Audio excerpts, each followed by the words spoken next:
அன்பர் இயேசுவின் நாமத்தில் நான் உங்களை வாழ்த்துகிறேன், வரவேற்கிறேன். இந்த காலை வேளையிலே தேவனாகிய கர்த்தர் உங்களுக்காய் சொல்கிற வேத வசனம் என்னாகமம் 6ஆம் அதிகாரம் 23ஆம் வசனத்தை திருப்பிக் கொள்ள. என்னாகமம் 6ஆம் அதிகாரம் 23ஆம் வசனம், என்னாகமம் 22ஆம் அதிகாரம் 6ஆம் வசனம், உபாகமம் 33ஆம் அதிகாரம் 1 வசனம், மத்தேயு 21:18 முதல் 22 வரை, மத்தேயு 21:42 தொடை வசனங்களோடு கர்த்தர் உன்னை தொடர் போகிறார். உன் வாழ்க்கையில் எதிர்பார்த்திருந்த அத்தனை காரியங்களையும் இன்றைக்கு கர்த்தர் செய்ய போகிறார். Hallelujah. You can exalt His name above all. எல்லா நாமங்களுக்கு மேலாக அப்படி நாமம் உயர்த்தப்பட வேண்டும். வாசிங்கள். என்னாகமம் 6ஆம் அதிகாரம் 23ஆம் வசனம். என்னாகமம் 6ஆம் அதிகாரம் 23ஆம் வசனம். நீ ஆரோனோடும் அவன் குமாரனோடும் சொல்ல வேண்டியது என்னவென்றால், நீங்கள் இஸ்ரவேல் புத்திரரை ஆசீர்வதிக்கும் பொழுது அவர்களை பார்த்து சொல்ல வேண்டியது என்னவென்றால், கர்த்தர் உன்னை ஆசீர்வதித்து உன்னை காக்க கடவர். கர்த்தர் தம்முடைய முகத்தை உன்மேல் பிரகாசிக்க பண்ணி உன்மேல் கிருபையால் இருக்க கடவர். கர்த்தர் தம்முடைய முகத்தை உன்மேல் பிரசன்னமாக்கி. இந்த வார்த்தை தேவனாகிய கர்த்தர் சொல்லுகிற பொழுது இஸ்ரவேல் ஜனங்களை பார்த்து எப்படி ஆசீர்வாதத்தை சொல்ல வேண்டும், ஒரு ஆசாரியனுக்காய் தேவன் சொல்லுகிறதான ஒரு காரியம். 22:6 வாசித்து பாருங்கள்.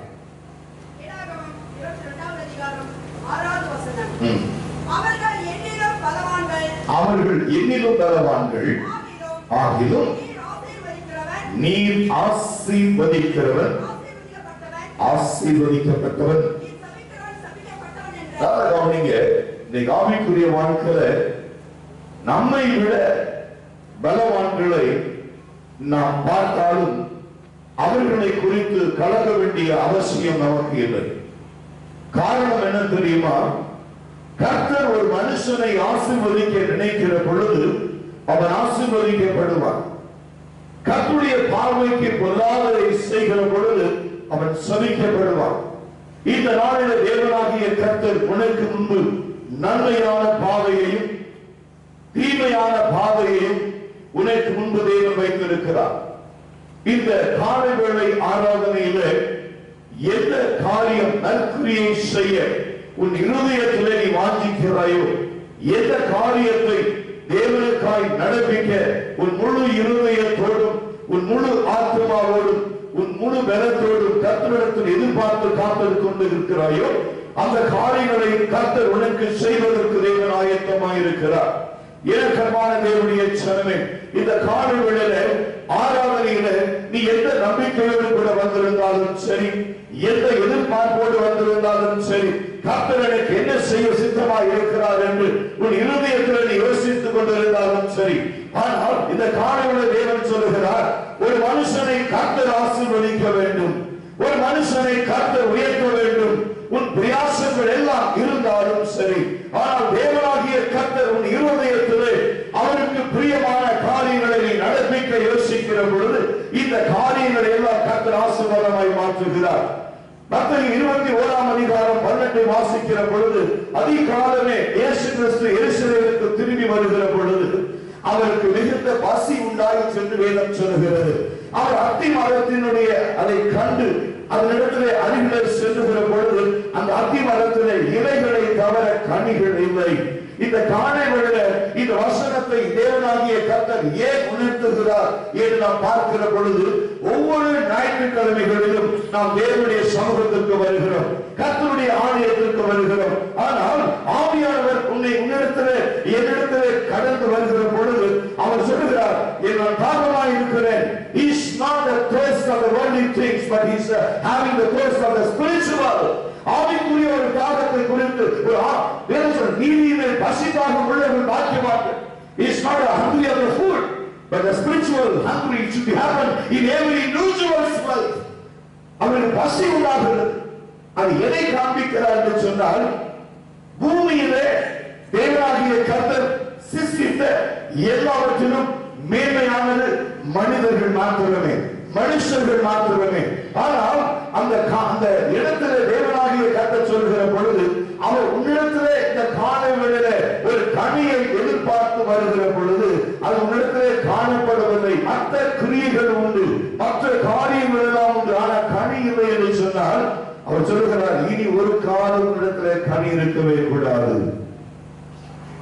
எத்தனை வேதனைக்குரிய ஒரு காரியம்! கிறிஸ்துவை அழைத்த அழைப்பும் கிறிஸ்துவை தெரிந்து கொண்ட விதமும் இந்த கடைசி காலங்களிலே தேவனாகிய கர்த்தரிடத்தில் எதிர்பார்க்கிறதுமான காரியம் என்னவென்றால், உன்னிடத்தில் அவர் கனி எதிர்பார்க்கிறார். The fruitful life, producing fruit for God. தேவனுக்கென்று கனி கொடுக்கிறவராய் நீ காணப்பட வேண்டும். எத்தனை நன்மைகளை கர்த்தர் உனக்கு செய்திருக்கிறார்.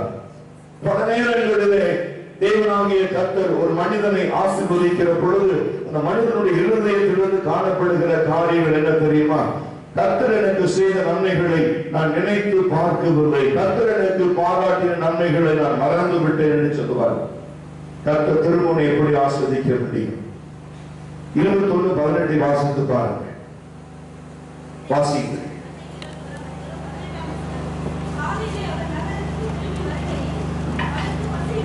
அது இங்கிலீஷ் பைபிள்ல ரிட்டர்ன் டு ஜெருசலேம் என்று இருக்கு.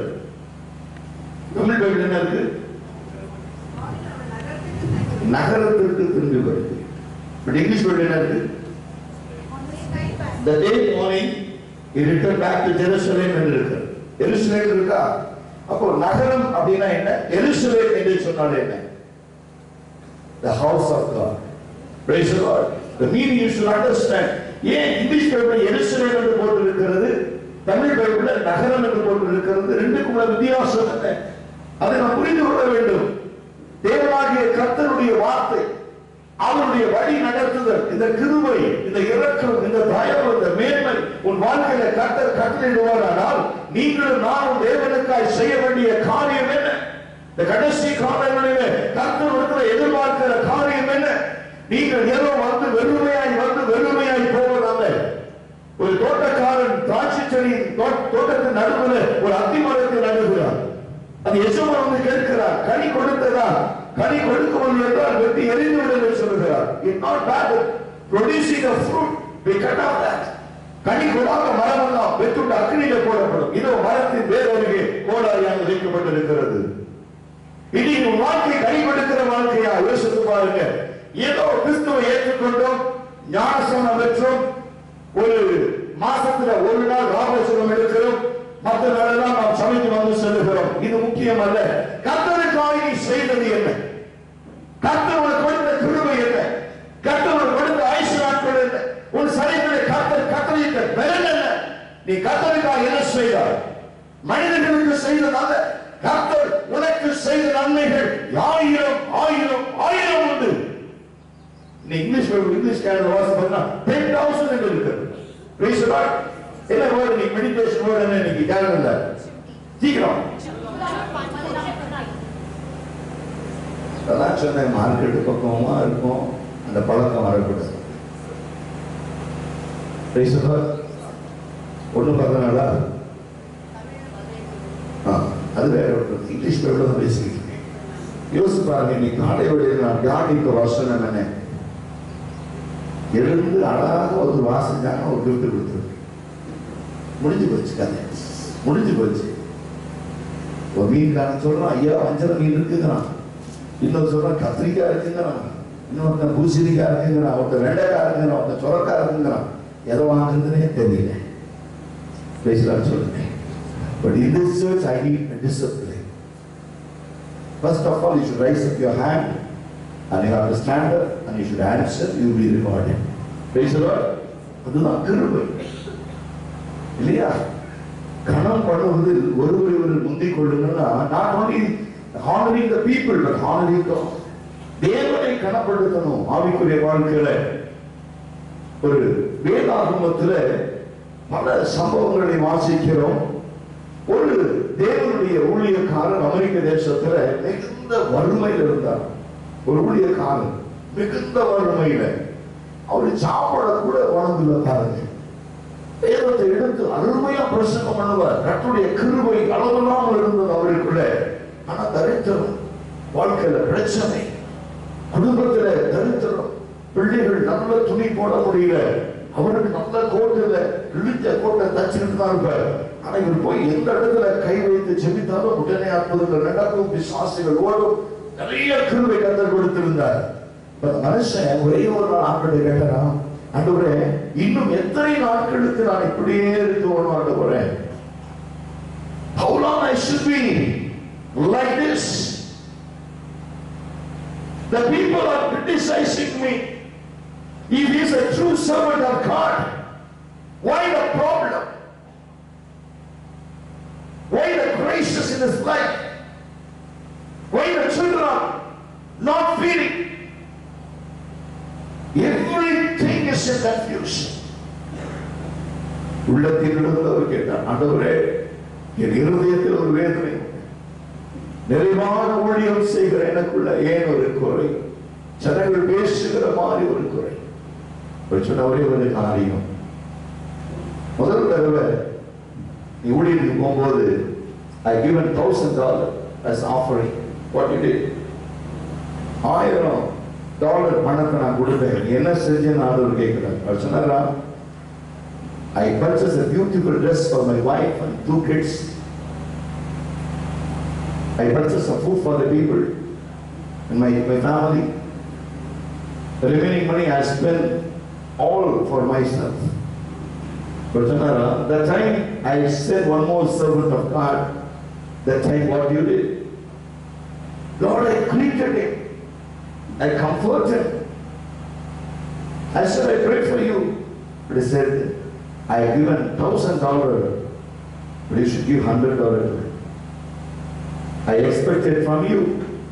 உன்னிடத்தில் நான் எதிர்பார்த்தேன், உனக்கு $1000 கொடுக்கும்போது நீ $100 அவன் கையில கொடுத்திருந்தா உனக்கு லட்சம் கோடி கணக்கான டாலர் நான் கொடுத்திருப்பேன். கொஞ்சத்திலே நீ உண்மையா இல்ல. தசமபாகத்தை பத்தி நீ பேசுற சபைகள்ல, but are you giving thanks to God? தேவன் பேசினார். நீங்க ஒரு சபை என்று சொல்கிற பொழுது ஒரு சபையுடைய முக்கியமான ஆசீர்வாதமே அதுக்குள்ளதான். ஒரு குடும்பம் ஆஸ்வதிக்கப்படும் அதுக்குள்ளதான். காரணம் என்ன தெரியுமா? இதைத்தான் தேவன் விரும்புகிறார். எந்த இடத்திலும் சொல்லப்படவே இல்லை யூ டெஸ்ட் மீன்னு சொல்லி போட்டு பைபிள்ல மல்கியா 3-10 மாசத்துக்கு பாருங்க, அது இருக்கு. அது ஆசீர்வாதத்துக்குரிய ஒரு காரியம். 3:10 மல்கியா 3:10 நீங்க 45ஆம் அதிகாரம் 2 வாசிச்சுட்டு மல்கியா 3:10 வாசித்து பாருங்க. வாசித்து பாருங்க. இந்த வருஷத்துடைய வாக்குத்தத்தம் என்ன இருக்குமா? அங்க 45 வாசி.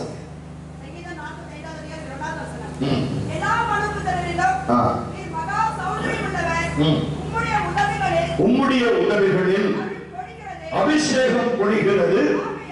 ஆகையால் தேவன் உம்மை என்றென்றைக்கும் சதா காலங்களிலும் ஆசீர்வதித்திருக்கிறார். தேவன் உம்மை ஆசீர்வதித்திருக்கிறார். பாருங்க, இயேசு கிறிஸ்து ஒரு கேட்டாரு, ஏசாமி பூமியில் இருக்கும்போது எவ்வளவு டைட்ஸ் கொடுத்தாரு ஒரு கேட்கிறார். ஒரு புஸ்தகத்தில் எழுதுகிறார் ஒரு ஊழியர், ஏசாமி டைட்ஸ் கொடுத்தாரா? இது கொஞ்சம் அக்செப்டபிளா இருக்கு. நான் சொன்னேன், ஏசாமி கொடுக்கலன்னு தெரியுமான்னு கேட்டேன். கொடுத்தாரான்னு கேட்டான். கொடுக்கலன்னு தெரியுமா அப்படின்னு நான் சொன்னேன். கொடுத்தாரு. எவ்வளவு கொடுத்தாருமா? 50%. எவ்வளவு கொடுத்தாரு? 50%. நீ போய் முதலாவது பிடிக்கிற மீனை கொண்டு போ, அது 2 காசு உனக்கும் எனக்கும் போய் வரி கட்டிட்டு வர. Whatever is taken from God is given 50%. இல்லையா?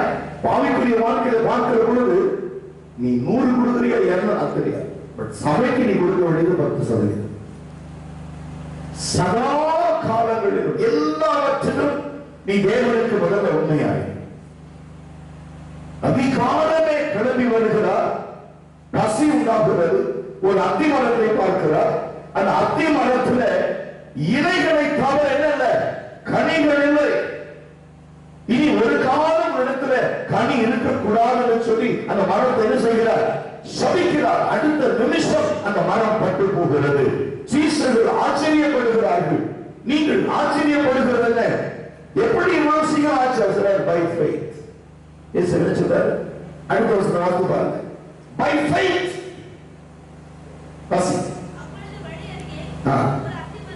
ஒரு அத்தி மரத்தை கண்டு அதனிடத்திற்கு போய் இலைகள் அன்றி வேறு ஒன்றையும் காணாமல் என்றால் உடனே அத்தி மரம் பட்டு போயிற்று. சீஷர்கள் அதை கண்டு இந்த அத்தி மரம் எத்தனை சீக்கிரமாய் பட்டு போயிற்று என்று ஆச்சரியப்பட்டார்கள். இயேசு என்ன சொன்னாரு? அவர்களை நோக்கி, நீங்கள் சந்தேகப்படாமல் விசுவாசம் உள்ளவர்களாய் இருந்தால் இந்த அத்தி மரத்திற்கு செய்ததை தேவன் செய்வதும் அல்லாமல் இந்த மலையை பார்த்து கடல் அப்புறமாய் விழுந்து போகும் என்று சொன்னால் அப்படி ஆகும். உன் வாழ்க்கையில பெரிய பெரிய மலைகள் எல்லாம் கர்த்தர் அப்புறப்படுத்த போகிற இந்த காலவெளியிலே உனக்கு என்ன வேணும்? விசுவாசம். இலைகள் என்று சொல்கிற பொழுது you have many things in your personal life. It never help you to receive the blessing from God. The leaves, the says about you have many things in your own, but God desire expecting from you the fruit. கனியை தவிர வேற எதிர்பார்க்கல. இலைகளை கேட்கிற, கிளையை கேட்கிற, அவர் கனியை மட்டும் கேட்கிறார். அப்ப அந்த மரம் என்ன செய்யணும்? தேவனுக்கு கொடுக்க வேண்டிய ஏற்ற கனியை அது கொடுக்க வேண்டும் என்று நாம் பார்க்கிறோம். இதனுடைய ரகசியம் 18ஆம் அதிகாரம் 22 வரை நீ வாசிக்கலாம். அதே நீ 42 21 42 வாசித்து பாருங்க. இயேசு அவர்களை நோக்கி, வீடு கட்டுகிறவர்கள் ஆகாதென்று தள்ளின கல்லே மூளைக்கு தலைக்கல்லாயிற்று. இது கர்த்தரால் ஆயிற்று. அது நம்முடைய கண்களுக்கு ஆச்சரியமாக இருக்கிறது. சீசர்களுக்கு ஒரு ஆச்சரியம். என்ன ஆச்சரியம்? இவ்வளவு சீக்கிரமாய் இந்த மரம் பட்டு போயிற்று என்று சீசர்கள் ஆச்சரியப்பட்டாங்க. உன்னுடைய கண்ணுக்கும் என்னுடைய கண்ணுக்கும் ஆச்சரியமாய் தோன்றுகிற காரியம் என்ன தெரியுமா? உன்னால முடிந்த ஒரு சிறு கனியை கர்த்தருக்காய் கொடுக்க போகிறார். இன்றைக்கு மனுஷர்களால் ஆகாரம் என்று தள்ளப்பட்ட உன்னை மூளைக்கு தலைக்கல்லாய் மாற்ற போகிறார். Uncut natural stone. You are the uncut natural stone. எவ்வளவு பேருக்கு புரியுமோ தெரியாது. ஏன்னா வெள்ளிக்கிழமை செய்தி ஜனங்களால் புறக்கணிக்கப்பட்டு தள்ளின கற்கள், வீடு கட்டுகிறவர்களால் ஆகாது என்று தள்ளப்பட்ட கற்கள். We all are somehow rejected stone. Somehow we are neglected people. Somehow we are insulted by many of them. Insulted us, but even though God's chosen vessel, you and me today. இன்றைக்கு நீங்களும் நானும் தேவனால் முன்குறிக்கப்பட்டவர்கள். கர்த்தர் உன்னை ஆசீர்வதித்து உன் எல்லைகளை பெரிதாக்க போகிறார். இப்பவே காலமும் வாழ்க்கையில எது நடக்குமோ, இது நடக்குமோ நடக்காதோ சொல்லி இருதயத்தில் வேதனையோடும் கலக்கத்தோடும் துன்பத்தோடும் ஒரு நெருக்கத்தோடு வாழ்ந்து கொண்டு வந்த உனக்குள்ளே கர்த்தர் இன்றைக்கு சொல்கிறார், many people rejected you because the God's purpose. God's purpose. You are natural uncut stone. Uncut stone அப்படினா என்ன தெரியுமா? There is no shape in that. There is no quality in that. It never admired anyone. It's a nature. But you are the chosen vessel this morning. நீ தேவனால் தெரிந்து கொள்ளப்பட்ட ஒரு விசேஷித்தமானவர். அடுத்த காரியத்தை பாருங்க. 43 வாசி. ஆகையால் தேவனுடைய ராஜ்யம் நீக்கப்பட்டு நல்ல கவனிங்க, ஏற்ற கனிகளை தருகிற ஜனங்களுக்கு சொல்லுங்க. என்ன செய்ய ஆண்டவர்? இத்தனை காலம் உன் வாழ்க்கையில நீ எதிர்பார்க்காத நன்மைகளை கர்த்தர் உனக்கு செய்ய சித்தமாக இருக்கிறார். கனி கொடுக்குவது என்று சொன்னால் நீ தேவனுக்கு பிரியமானவராய் இல்லை என்று சொன்னால் உனக்கு தேவன் கொடுத்த வரங்களை, தேவன் உனக்கு கொடுத்த கிருபையை, தேவன் உனக்கு கொடுத்த ஆசீர்வாதத்தை உன்னிடத்திலிருந்து பிடுங்கி வேறு ஒருவருக்கு கனி கொடுக்கிறவர்களுக்கு தேவன் அதை கொடுக்க போகிறார். இன்னைக்கு ஒரு மனுஷனுடைய வாழ்க்கையில அவன் எதிர்பார்க்கிற சம்பவங்கள் சற்று வித்தியாசமாய் காணப்படுகிறார். நேற்று காலையில ஒரு ஊழியக்காரர் தம்பியை சந்திச்சார். சொன்னார், கையை பிடிச்சு சொன்னார் ஒரு வார்த்தை, ஐயா ஒரே ஒரு செல்வம் எனக்கு தேவைப்படுகிறது. நான் சொன்னேன், ரொம்ப அறிமுகமான ஒரு காம்பி. நான் சொன்னேன், இப்ப வேண்டாம், நீங்க சர்ச்சுக்கு வாங்க, நான் ஜெபம் பண்றேன். இல்ல, நான் சும்மா தோல்மேல கையை போடுங்க போதும். ஒரு வருஷம் நடந்துட்டு இருக்கு கேம்பஸ் சொசைட்டில. நேற்று மார்னிங் நான் முன்னாடி உட்கார்ந்துட்டு இருக்கேன் as a guest. அந்த தம்பி என் பக்கத்தில் உட்கார்ந்து சொல்றாரு, just put your right hand on my shoulder. அப்படி சொன்னேன், எதற்காக கேட்டேன். அவர் சொன்னாரு, பல வருஷங்கள் முன்பு நீங்கள் சொன்ன தீர்க்க தரிசனம் என் வாழ்க்கையில நிறைவேறியிருக்கிறது. இன்னைக்கு நான் ஊழியக்காரனா இந்த மேடையில் உட்கார்ந்து கொண்டு இருக்கிறேன். சாப்பாட்டுக்கே வழி, வாழ்க்கை என்னன்னு தெரியாது, ஓட இடம் தெரியாது. எத்தனை எலும்புகள் நான் பைத்தியக்காரனை போல நான் தெரிந்து கொண்டிருக்கிறேன். வாழ்க்கை அவ்வளவுதான் என்று நினைக்கிறேன். ஒரு கூட்டத்தில் கர்த்தர் உங்களை மறைத்து பேசினார், எனக்காக ஜெபித்தீர்கள். இன்னைக்கு நான் ஒரு ஊழியக்காரனை உட்கார்ந்து கொண்டிருக்கிறேன். கூட்டம் முடிந்த பிறகு தெரிந்து ஒரு 3:30 மணிக்கு நாங்கள் போயிருக்கேன். அதே ஸ்டேஜில் இன்னொரு மனிதன் ஓடி வந்தார், கையை பிடிச்சார். உங்க சபைக்கு வந்து நான் சாட்சி சொல்றேன், என்ன விஷயம் அப்படின்னு. நீங்கள் சொன்னீங்க, சீக்கிரத்தில் கர்த்தர் ஒரு பாஸ்டர் அழைப்பு விடுவார் என்று சொன்னீங்க.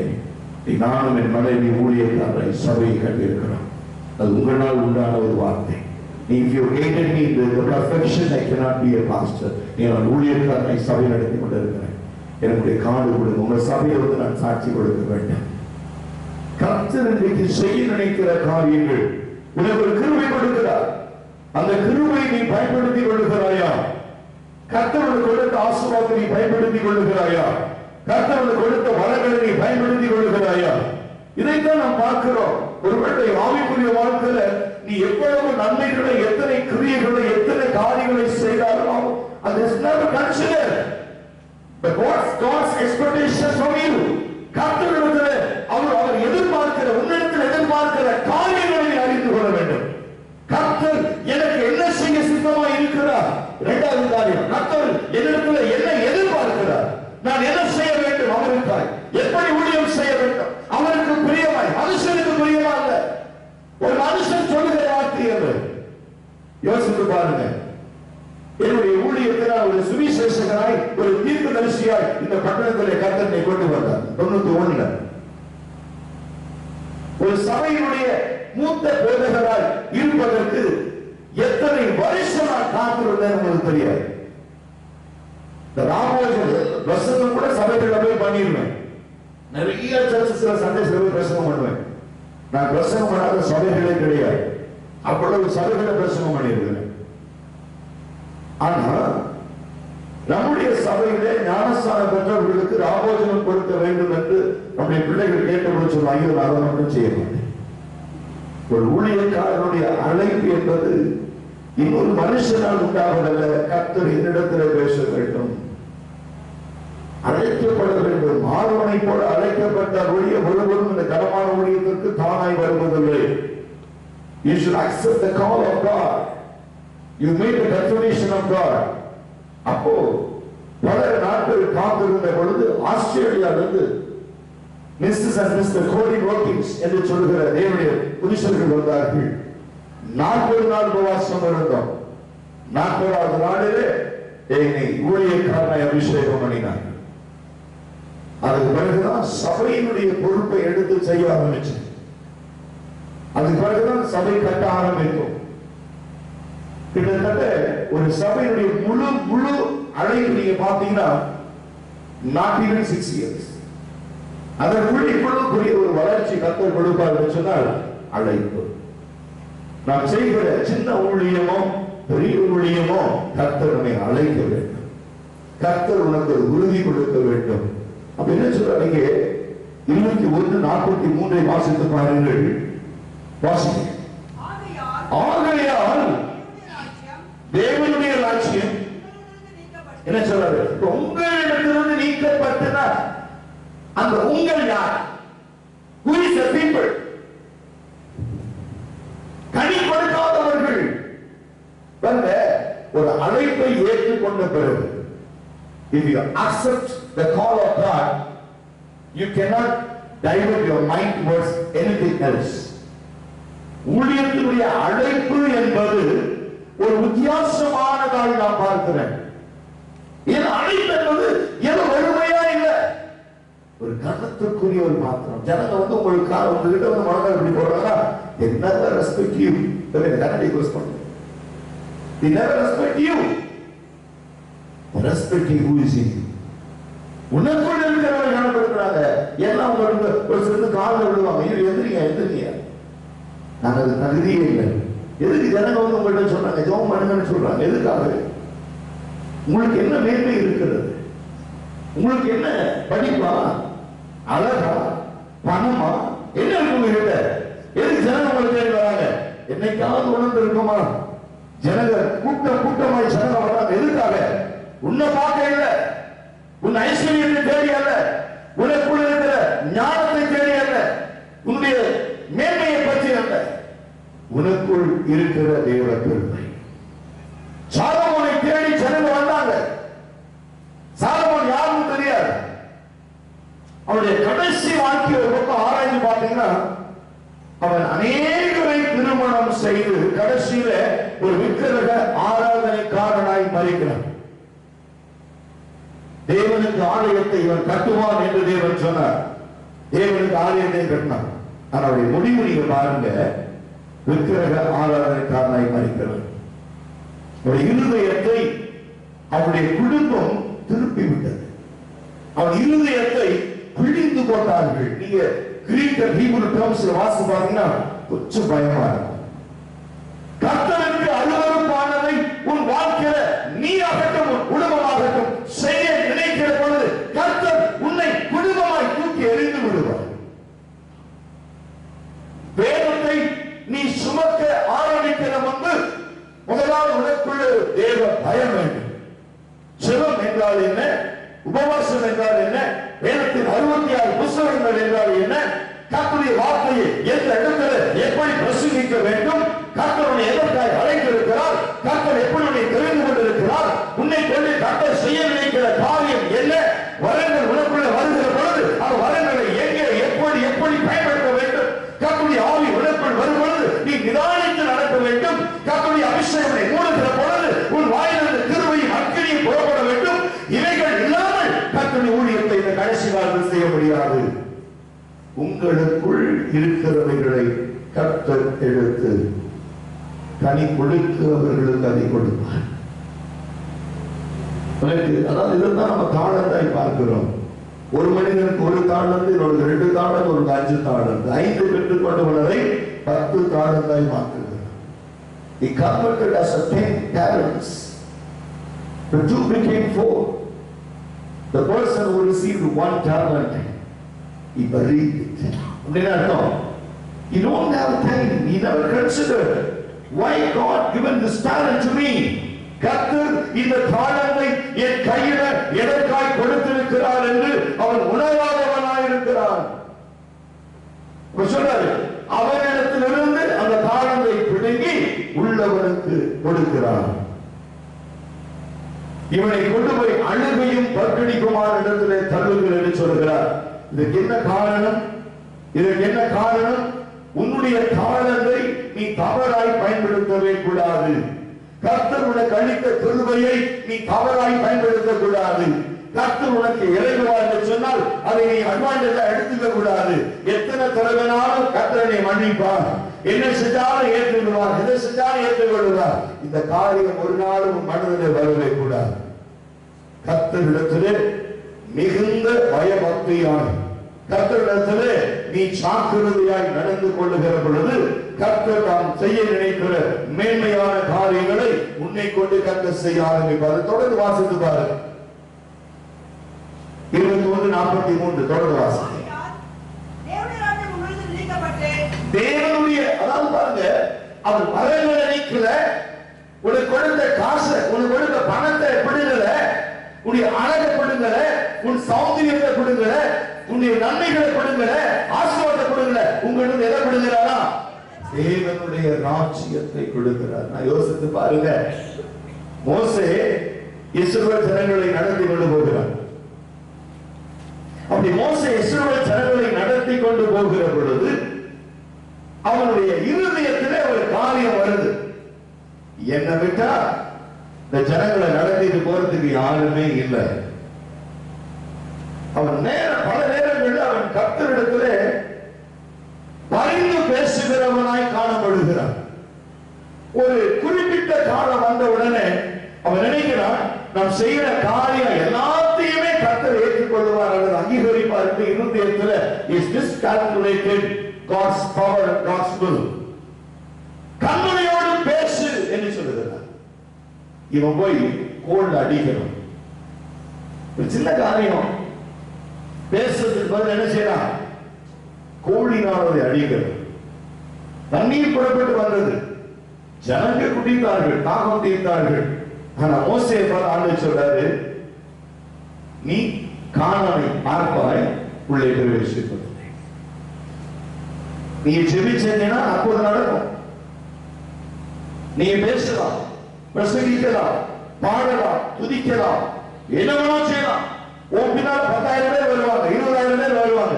ஆனா நீ பரவத்துக்கு போக முடியாது. ஏன்? ஒரு ராஜ்யம் விழுங்கப்பட்டுருச்சு. உன்னிடத்துல கொடுத்த அந்த ராஜ்யத்தை பிடுங்கி, யார் சொல்றார்? பிடுங்கி யார் கொடுக்கிறாரு? யார்? கனி கொடுக்கிறவனிடத்துல. அவ ஏன் ராஜ்யம் பிடிக்கப்படுது? எல்லாமே இருக்குவாங்க, கனியை தவிர. இலைகள் உண்டு, செழிப்பான கிளைகள் உண்டு, உறுதியான வேறுண்டு, எல்லாமே இருக்கு. எக்ஸப்ட் கனியை தவிர எல்லாமே இருக்கு. ஆனா அவர் எதிர்பார்க்கிறது என்ன? உங்களோட கனியை மட்டும் எதிர்பார்க்கிறார். மலைகளை பெயர்ந்து போகத்தக்க விசுவாசம் எனக்கு இருந்தாலும் அன்பு என்கிற கனி இல்லை என்றால் ஒன்றுமே இல்லை. இனி ஆவிக்குரிய பிரகாரமாய் கர்த்தர் உங்களையும் என்னையும் அழைக்கிறார். தெளிவா திட்டமா உன்னோடு பேசிக் கொண்டிருக்கிறார். இந்த காலை வேளையில கலாத்தியர் 4ஆம் அதிகாரம் 3ஆம் வசனத்தை என்னோடு கூட சேர்த்து திருப்பிக் கொள்ளுங்க. வாசி. கலாத்தியர் 4ஆம் அதிகாரம் 3வது வசனம். அப்படியே நானும் சிறு பிள்ளைகளாய் இருந்த காலத்தில் என்ன சொன்னாரு? உலகத்தின் வழிபாடுகளுக்கு அடிமைப்பட்டவராய் இருந்தும் பிள்ளைகளாகும்படி என்ன சொல்றாரு? நியாயப்பிரமாணத்துக்கு கீழ்ப்பட்டவர்களை மீட்டுக் கொள்ளத்தக்கதாக காலம் நிறைவேறின பொழுது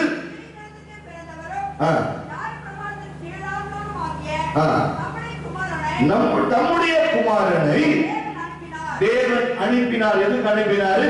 கனி கொடுக்கும்படியும்.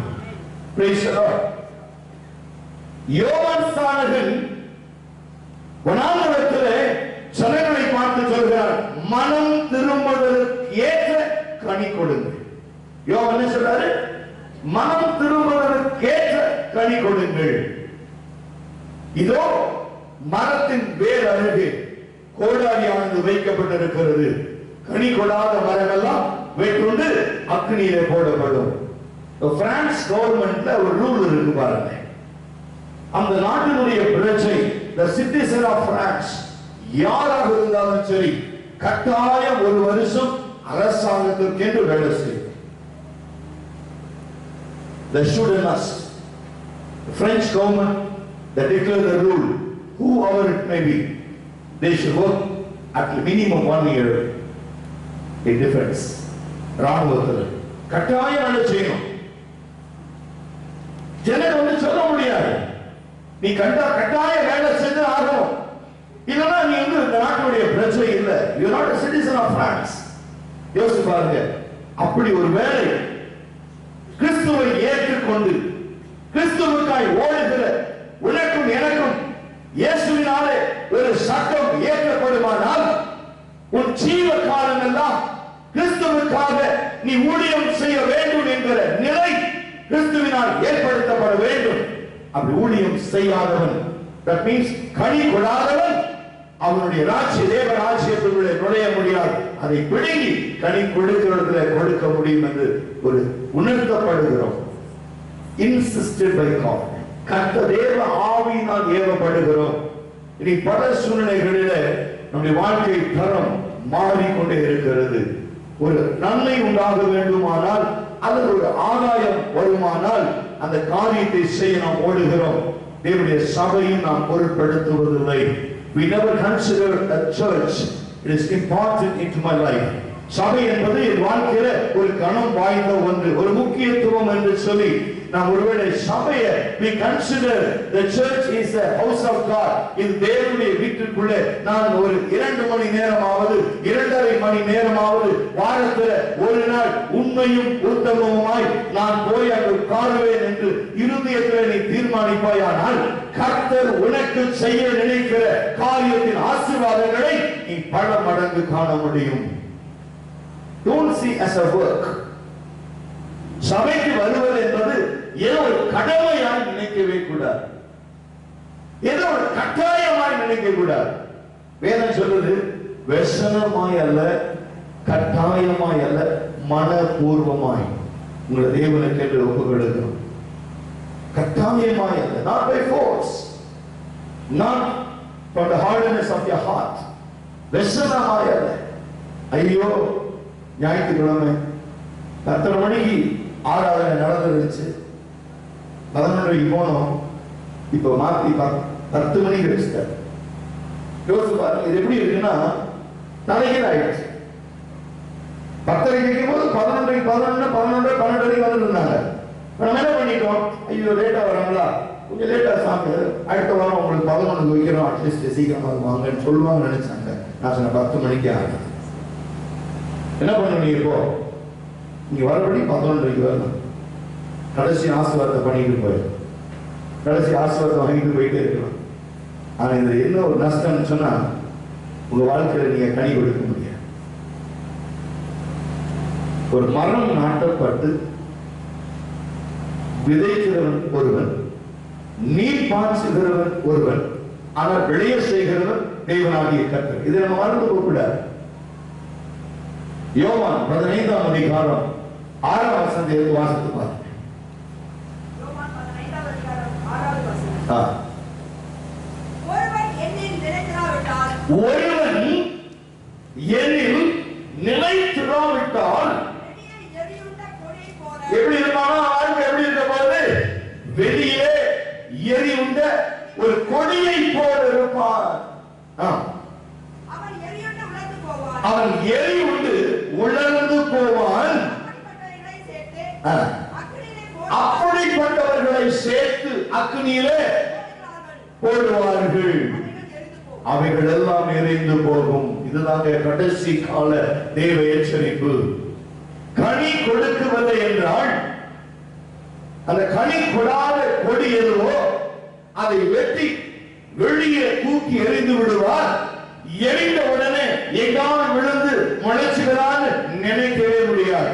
வேதம் சொல்கிறது, நான் சொல்ல, வேதம் சொல்கிறது அப்படி வெட்டுண்டு எரியப்பட்ட அந்த கொடிகள் வெளியே விழுந்த உடனே அவைகள் காய்ந்து போகும், உலர்ந்து போகும். அந்த உலர்ந்து போன கொடி எதுக்கு பிரயோஜனப்படும்? அக்னியிலே எரிக்கப்படும்படியாய், அக்னியிலே சுட்டரிக்கப்படும்படிதான் அது பிரயோஜனப்படும். ஆகையால் தேவனாகிய கர்த்தர் சொல்லுகிறார், நீ கனி கொடுக்கிறவனாய், கனி கொடுக்கிறவனாய் நீ மாறிவிடு. எனக்கு தெரிஞ்ச ஒரு கிராமத்துல ஒரு சபை 10 பேராக தான் அந்த சபை தொடங்கப்பட்டது. நீ கிராமத்திலேயே 1000 பேர் வராங்க. எல்லாம் கிராமத்திலிருந்து ஜனங்க கூட்டமாய் சபை ஆராதனைக்கு வராங்க. அந்த பாஸ்டர் சந்தோஷமா சொன்னார், இப்படி சபையில் இவ்வளவு வாக்கு மக்கள் வராங்க பாஸ்டர், எங்களுக்குன்னு சுத்தி ஃபென்ஸ் எல்லாம் போடல, நாங்க வெறும் ஓலை குடிசையை நீட்டமா போட்டு வச்சிருக்கோம். இந்த புறம்போக்கு இடம், கவர்மெண்ட் இடம். போய் அரசாங்க அதிகாரிகிட்ட கேட்டேன், எப்போ காலி பண்ண சொல்லி நான் எழுதி கொடுக்குறேன், அது சும்மா இருக்கிறது நாங்க சீர்படுத்தி பண்படுத்தி அது ஓலை குடிசை போட்டு நாங்க ஆராதிக்கலாம்னு இருக்கோம். அந்த அதிகாரி உள்ளத்துல ஆண்டு பேசுறோட சரியா பண்ணிக்கையா சொல்றேன்.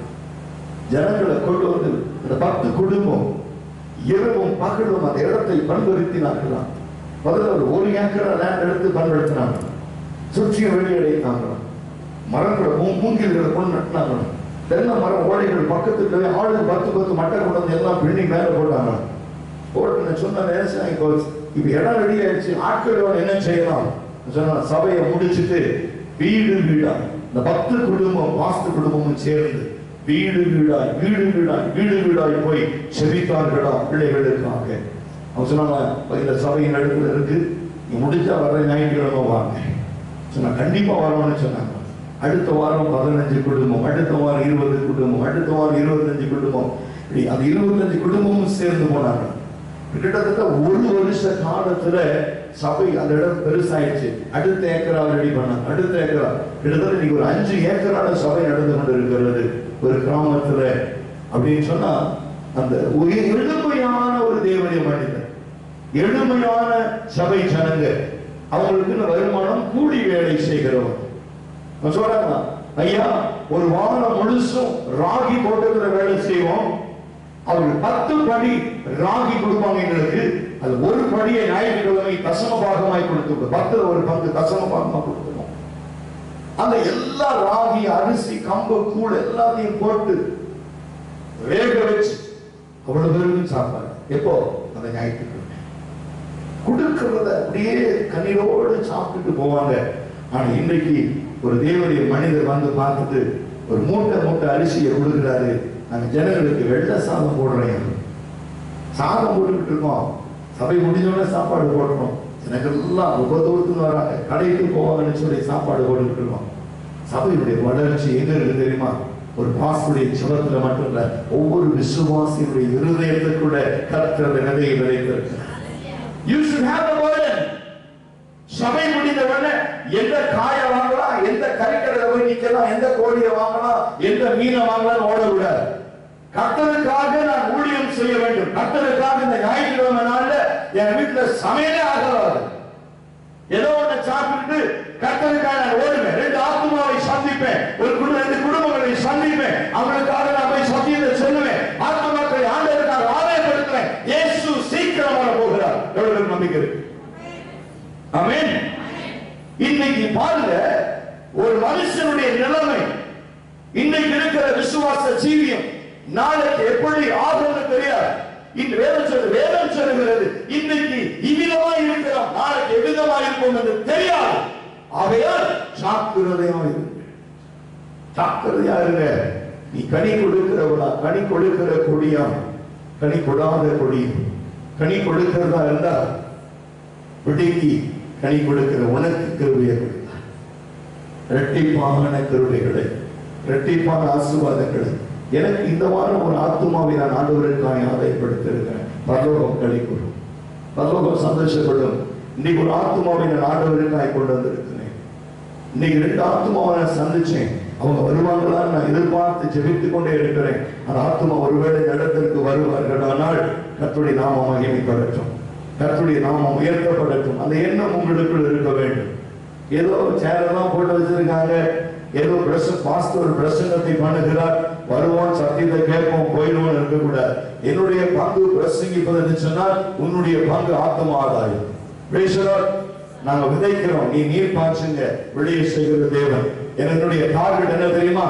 மே மாதம் 1ஆம் தேதிக்குள்ள இந்த இடத்துல நான் ஆத்மாக்கள் உட்காரணும். ரெட் நாட்ல ஃபுல்லா பிள்ளைகள் உட்காரணும். இன்னொரு 100 சேர் வாங்கிடுவோம். இந்த கேப்ல தான் சேர போட போறோம். மே மாசம் 1ஆம் தேதி இந்த இடத்துல உட்கார இடம் இருக்கக்கூடாது.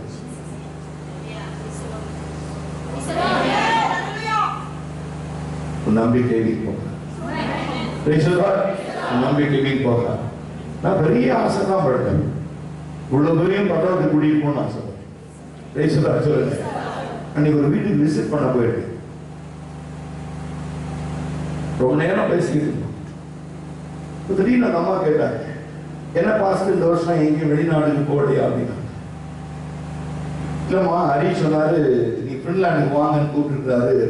ஐ மே விசிட், பட் அதுக்கு முன்னால வேற ஒரு ஆப்ஷன்,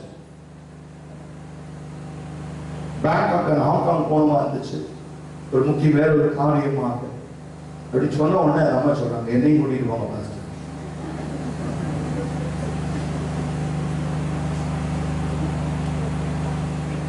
ஆனா இத்தனை வருஷமா சபைக்கு கூப்பிட்டு இருக்கேன், அவங்க வரல. சபைக்கு வாங்கன்னு கூப்பிடுறேன், வரல. இவனை எதிர் விட்டு போனான்னு பரலோகத்துக்கு தான் கூப்பிட்டு இருக்கேன் எல்லாத்தையும்.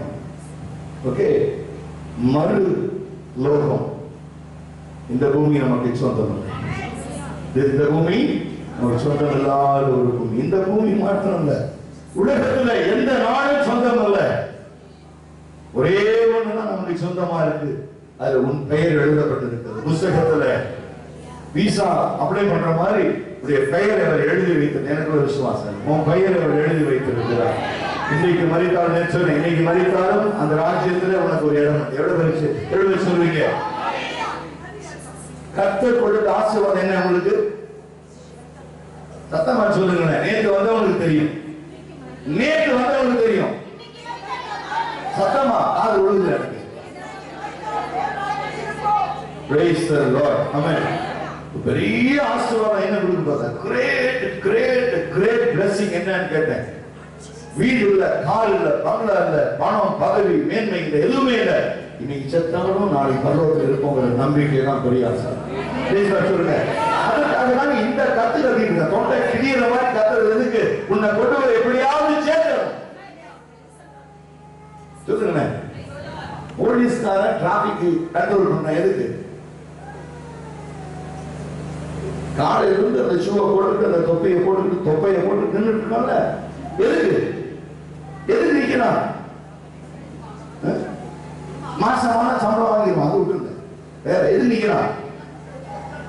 ஆக்சிடென்ட் ஆகக்கூடாது. போயா வாயா கத்துறான்.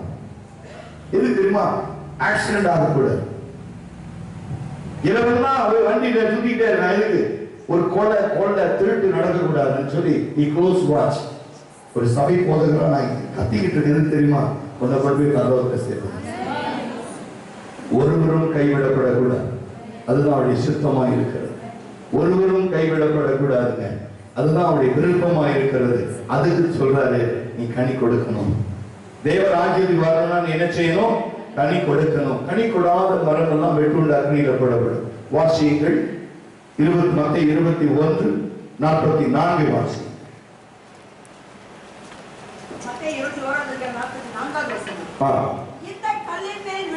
இந்த கல்லின் மேல் விழுகிறவன் நொறுங்கி போவான். அது எவன் மேல் விழுமோ பாருங்க, இங்கே சொல்றாரு, மனுஷரால் ஆகாதென்று தள்ளப்பட்ட கல் மூளைக்கு தலைக்கல்லாயிற்று, இது கர்த்தரால் ஆயிற்று என்று வேதம் சொல்லுகிறது. இது சொல்றாரு, அந்த தள்ளப்பட்ட கல்லாணி உன்மேல் மோதுகிறவன் நொறுங்கி போவான். Praise the Lord. People cannot fall on you. இல்ல அவன் உன் மேல விழுந்தாலும் சரி, நீ அவன் மேல விழுந்தாலும் சரி, நஷ்டம் அவனுக்கு. Praise the Lord. சத்தமா சொல்லுங்க. சென்னை போயிருக்கீங்களா? 23A ஒரு பஸ் போகும்.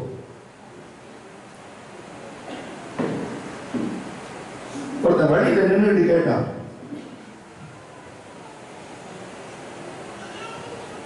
கனமாப்பேட்டை போனோம். கனமாப்பேட்டைனா கல்பள்ளின்னு வச்சுங்க, சரியா? கனமாப்பேட்டை போகணும் சார் அப்படின்னா, எப்படி போறது? அவன் டென்னிஸா போயிட்டு இருக்கான். மெட்ராஸ் ஸ்டைல் எப்படி இருக்கும்? தொடச்சிட்டு முக்கி நடந்து போயிட்டு அவங்க போயிட்டு சார் பின்னாடி ஓடி போய் கொடுக்குற மாதிரி என்ன கண்ணாம்பட்டு எப்படி போகணும். இங்க பாரு 23 ஏர் வருது. அதுல நீ ஏறினாலும் போலாம், இல்ல அது உண்மையில ஏறினாலும் போலாம். போயா என்ன சொன்னா விளங்குதா? பஸ்ல ஏறினாலும் போயிடலாம், பஸ் உண்மையில ஏறினாலும் போயிடலாம், கவலைப்படாத போயிட்டு. அந்த மாதிரி ஆவிக்குரிய வாழ்க்கையில நீ தள்ளப்பட்ட கல்லுதான். உன் மேல யார் விழுந்தாலும் நஷ்டம் ஆகும், இல்ல நீ யார் மேல விழுந்தாலும் நஷ்டம் ஆகும். இருக்கு உங்களுடையதெல்லாம் என்னுடைய, என்னுடையதெல்லாம் என்னுடைய. அப்படிதான் இருக்கு கதை. யோசிச்சு பாருங்க. உன் மேல யார் விழுந்தாலும் நஷ்டம் அவனுக்கு, இல்ல நீ தெரியாம யார் மேல விழுந்தாலும் நஷ்டம் அவனுக்கு தான். மொத்தத்துல லாபம் அவனுக்கு. ஏன்னா உன் வாழ்க்கை முழுவதுமாய் நீ கலங்கி கண்ணீர் வடித்து வேதனைப்பட்டு நொறுக்கப்பட்டு தள்ளப்பட்டவளாய் இன்னைக்கு சமுதாயத்தில் எல்லாரும் புறக்கணிக்கப்பட்டவளாய் நிந்தையோடு அவமானத்தோடு நிற்கிற உன்னை பார்த்து கட்ட சொல்லுகிறார், நீ தள்ளப்பட்ட கல்லுதான், ஆனாலும் மூளைக்கு நான் உன்னை கலைக்கல்லாய் மாற்றி இருக்கிறேன். ஒரு மனுஷன் இந்த நிலைமைக்கு கொண்டு வரல, கர்த்தரால் இந்த காரியம் ஆயிற்று. It is not happened by man, but it is happened by God. தேவனால் ஆயிற்று. Praise the Lord. Hallelujah. ஒரு கொஞ்சம் ரகசியத்தை நான் சொல்ல ஆசைப்படுறேன் பாருங்க. இந்த 21ஆம் அதிகாரத்தை திருப்பி கொடுங்க. Matthew chapter 21 திரும்பிங்க. அது கொஞ்சம் சீக்ரெட் இருக்கு. நான் அதை விளக்கி கொடுக்க ஆசைப்படுகிறேன். 21:19 எடுத்து வாசித்து பாருங்க. அப்பொழுது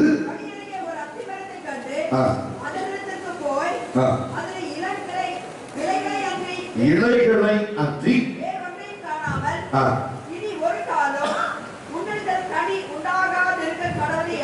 பாருங்க. 21:1 வாசம். அவர்கள் எருசலேமுக்கு சமீபமாய் சேர்ந்து ஒலிவமலைக்கு அருகான பெத்பகேயுக்கு வந்தபோது, அதாவது பெத்பேஜ் சொல்வாங்க. பெத்பேஜ் என்று சொன்னால் the house of figs. எங்க வராங்க அது புரிஞ்சுக்க. நீங்க எங்க வராங்க? பெத்பேஜ் என்று சொன்னால் அதுக்கு என்ன எபிரேய பாஷையில் என்ன அர்த்தம்? அத்தி மரத்தின் வீடு. பிரைஸ் காட் சொல்லுங்க. நீங்க கானானுக்கு போனீங்கன்னா திருமண பக்கம் எல்லாம் உங்களுக்கு திராட்சை ரசம் கடை வச்சிருக்கோம். கானான் தேசத்துக்கு போனீங்கன்னா கானானுக்குள்ள போன உடனே பாத்தீங்கன்னா அந்த இடத்துல கடைகள், நிறைய கடைகள் இருக்கும். சொல்லுவான் இது 2000 வருஷத்து ஒயின், இது 200 வருஷத்து ஒயின், 100 வருஷத்து ஒயின் சொல்லிட்டு விலை பாத்தீங்கன்னா லட்சம் ரூபாய்களா இருக்கு. ஒவ்வொரு கடைக்குள்ள நுழைஞ்ச உடனே லெஃப்ட் சைடுல ரைட் சைடுல பாத்தீங்கன்னா சின்ன சின்ன சின்ன கிளாஸ்ல ஒயினை ஊத்தி வச்சிருப்பான் நிறைய. அப்படியே இந்த கடையில வாங்குற மாதிரி இந்த கடையில ஆரம்பிச்சு அந்த கடை வரைக்கும் நீங்க போனீங்கன்னா வயிறு நிறைஞ்சிடும். ஒயின் குடிச்சு ஃப்ரீயா கொடுப்பாங்க ஒயின். எந்த ஹோட்டலுக்கு நீங்க போனாலும் ஒயின் ஃப்ரீயா. தண்ணி காசு கொடுத்துவாங்க, $2 கொடுத்து தண்ணி வாங்கணும், ஆனா ஒயின் ஃப்ரீயா கொடுக்கும். ஹோட்டல்ல போனா பெரிய ட்ரம்ல கொலா வச்சிருக்கலாம். நீங்க போனா பிடிச்சு குடிக்கலாம். என் ஒயினை நாங்க போயிட்டு சொன்னோம் தண்ணி வேணுங்க $2. நான் போன டைம்ல பார்த்தீங்கன்னா $5 தண்ணி பாட்டில் $5. இது வெறும் தண்ணி. ஒயின் இலவசமா கிடைக்கும். அப்ப அந்த மாதிரி ஒரு காரியம் ஒரு பெத்பேஜ் என்று சொல்லுகிற இடத்துல, அத்தி மரத்தின் வீடு என்று சொல்லுகிற இடத்துல ஏசாமிக்கு பசி வருது.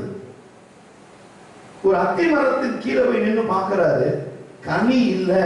அப்படிங்கும் போது யோசிச்சு பாருங்க, எந்த ஊருக்கு போறாரு, எந்த இடத்துக்கு வராரு, யோசிக்க முடியல உங்களால. இப்ப கானானுக்குள்ள போகும்போது எல்லா இடங்கள்லயுமே திராட்சரசம் கொடுக்குறாங்க. அத்தி மரத்தின் வீடுன்னு சொல்லும் போது அது அத்தி மரத்தின் வீடா இருக்கிற அந்த பட்டணத்துக்குள்ள அந்த மரத்துல கனி இல்லைனாலும் எப்படி இருக்கும்?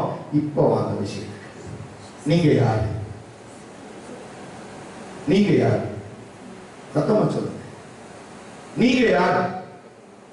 பதிலே இவங்கெல்லாம் பேரே இல்லாத பெரிய சபை.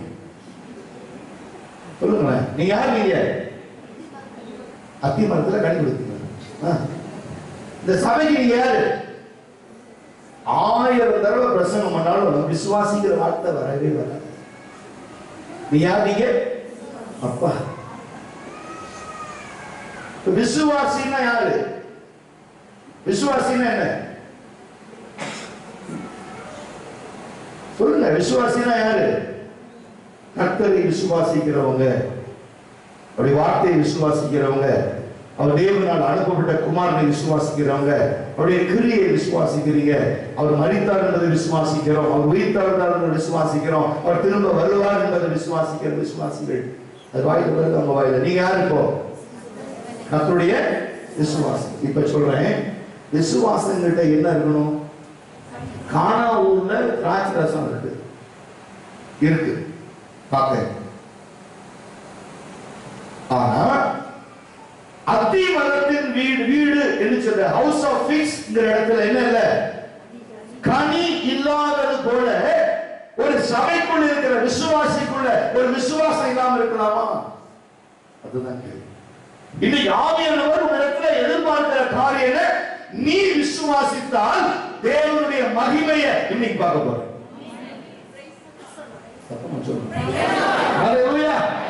நீ விசுவாசியை பார்த்து கேட்கிற, அவிசுவாசியை பார்த்து இல்ல, தெருவுல போறவங்க பார்த்து கேட்கிற, ஒரு சபைக்குள்ள இருக்கிற உன்னையும் என்னையும் பார்த்து ஆவியானவர் கேட்கிறார், நீ விசுவாசிக்கிறையா?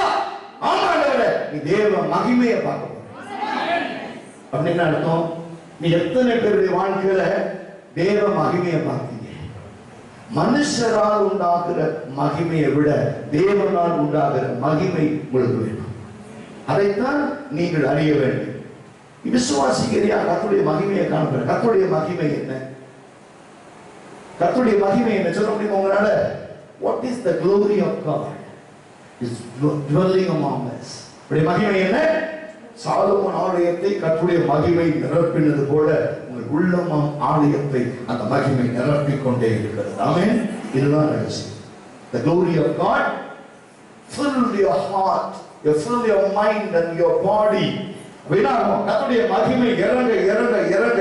மோசே 40 நாள் புசியாமலும் குடியாமலும் தேவனுடைய சமூகத்தில் இருந்த பொழுது கர்த்தருடைய மகிமை அவனை மூடி இருந்தது என்று பார்க்கிறோம்.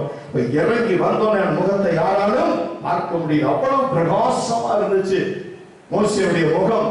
இந்த ஆராதனை விட்டு நீ போகும்போது உன் முகம் பிரகாசிக்கணும். காரணம் என்ன? கர்த்தருடைய மகிமை உன்னை நிரப்ப வேண்டும். ஹல்லேலூயா. அப்ப இந்த கர்த்தர் எதிர்பார்க்கிற காரியம் என்ன? ஒரு விசுவாசிகிட்ட என்ன எதிர்பார்க்கிறார்?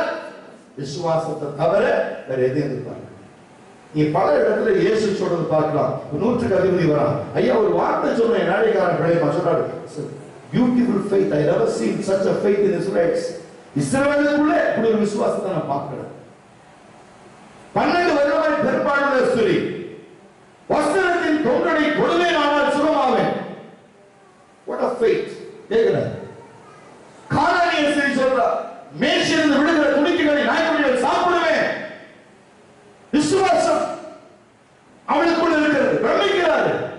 அந்த விசுவாசத்தை கானானிய ஸ்திரீ முதல்ல ஆஸ்தியை நம்பி சுகம் கிடைக்குன்னு ஓடணும். யாரு? தேவனை தேடல. தன்னிடத்துல மிகுந்த ஆஸ்தி இருக்கு, இந்த ஆஸ்தியை வச்சுட்டு எப்படியாவது சுகமாயிடலாம்னு சொல்லி அவள் போகாத மருத்துவர்கள் கிடையாது. Each and every look at corners she visited. The sickness never healed.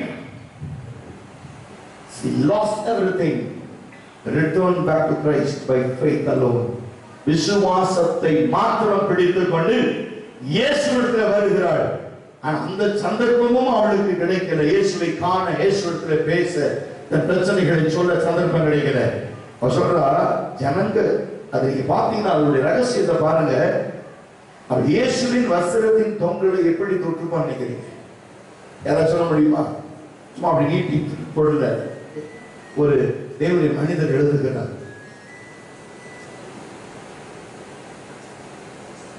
தேவனுடைய மனிதர் எழுதுகிறார், அவள் மிகுந்த பிரயாசப்பட்டு, ஜனக்கூட்டம் மிகுதியாக இருந்துச்சான். இவ அவ இடத்துல நெருங்க கூட முடியல. எப்படி தொட்டிருப்பா? அவர் வஸ்திரத்தின் தொங்கல்னா மேல இருக்குமா? எங்க இருக்கும்? கீழே. என்ன செஞ்சிருக்கா? குனிந்து குனிந்து குனிந்து என் வாழ்க்கையில நிமிர்ந்து நடந்தா.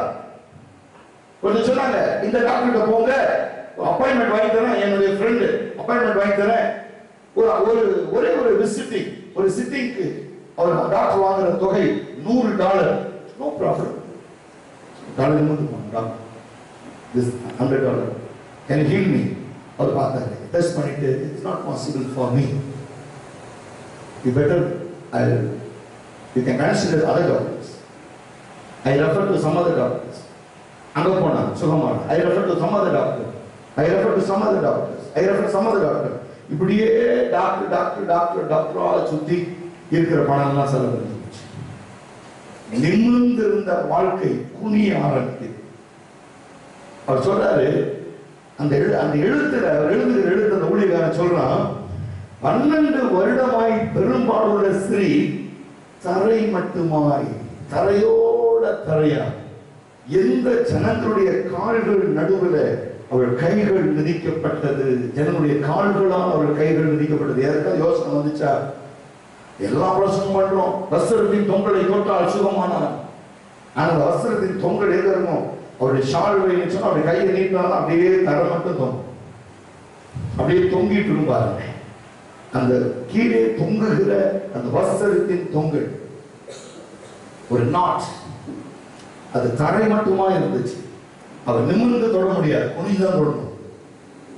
The Jesus teaching, be humble always, he is with you always. தாழ்மை உள்ளவனுக்கு கிருபை. அவள் தரை மட்டுமாய் குனிந்து எப்படி நடந்து போயிருப்பா? யோசிச்சு பாருங்க, எவ்வளவு நேரம் குனிஞ்சிருப்பா? குமிஞ்சா கூட முடியாது, இயேசுவை நெருங்க முடியாது. அப்ப என்ன செஞ்சிருக்கணும்? தரையோட தரையா படுத்துட்டு அந்த சந்தைகளுக்குள்ள போய் ஜனங்க மிதிச்சான், கையை மிதிச்சான், தலையை மிதிச்சான், நான் உடைச்சான். சொன்னா, இந்த ஒரு சந்தர்ப்பத்தை வாழ்க்கையில இனி நான் இழக்க முடியாது, எப்படியாவது நான் தொட்டுறணும். அப்படி குமிஞ்சு கஷ்டப்பட்டு யாருக்கும் தெரியாம கை மிதிச்சு, கால் மிதிச்சு, தலை மிதிக்கப்பட்டு அவள் போய் இந்த வஸ்திரத்தை தொட்டுட்டா பாருங்க, இவள் அற்புதத்தை பெற்றுக்கொண்டார். அப்போ இயேசு சொல்றாரு, நீ தொட்டது யார்? உன் வாழ்க்கையில ஒரு அற்புதம் வேண்டும் என்றால், உன் வாழ்க்கையில ஒரு மேன்மை வர வேண்டும் என்றால், உன் வாழ்க்கையில் ஒரு உயர்வு வர வேண்டும் என்று சொன்னால், நீ செய்ய வேண்டிய ஒரே ஒரு காரியம் தெரியுமா? உன்னை முற்றும் தரை மட்டுமாய் உன்னை காத்து. இத்தனை காலமே அடைந்து தெரிந்த தேடின மனுஷர்கள் அல்ல, உன்னை சுகமாக்க அவராலே முடியும், உன்னை உயர்த்த அவராலே முடியும், உன்னை காப்பாற்ற அவராலே முடியும், உன்னை வழிநடத்த அவராலே முடியும், உன்னை உயர்த்த வெண்மைப்படுத்த அவர் ஒருவரால் தான் முடியும். உன்னை தாழ்ந்து உன் பிரயாசத்தை தூக்கி ஏறி, உன் ஆசையை தூக்கி ஏறி, உன் ஞானத்தை தூக்கி ஏறி, உன் பலத்தை தூக்கி ஏறி, எல்லாவற்றையும் வென்று தரை மட்டுமாய் உன்னை தாழ்த்தி என் இயேசுவிடத்திற்கு வா, அவனை பெரிய ஜாதியாக்கும். ஹல்லேலூயா, ஹல்லேலூயா. என்ன சொல்றது? ஆபிரகாம் கர்த்தர் ஒரு பலிபீடத்தை கட்டி தரை மட்டுமாய் குனிந்து கர்த்தரை தொழுது கொண்டார்.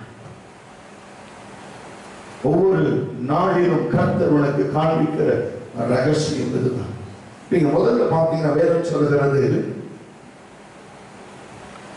Hebrew names meaning house of fix was probably located on the eastern slope of Mount Olives between Bethany and Jerusalem proper. பெத்தானிக்கும் எருசலேமுக்கும் நடுவாக இருக்கிற ஒரு ஊர்.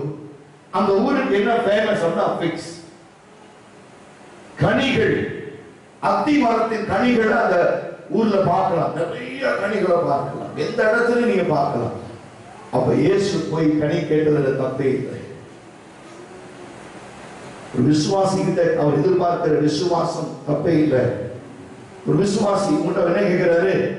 Are you believe me? Are you trust me? Are you have hope on me? என் மேல் உனக்கு நம்பிக்கை இருக்கிறதா? யோசிச்சு பாருங்க. நீ இதுதான் கர்த்தர் உன்னிடத்துல கேட்கிறதான ஒரு பெரிய காரியம்.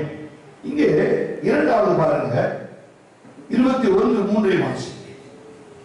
மத்தேயு 21:3 ஒருவன் உங்களுக்கு ஏதாகிலும் சொன்னால் இவைகள் ஆண்டவருக்கு நேர்ந்தது என்று சொல்லுங்கள், உடனே அவர்களை அனுப்பி விடுவான் என்று சொல்லி அவர்களை அனுப்பினார்.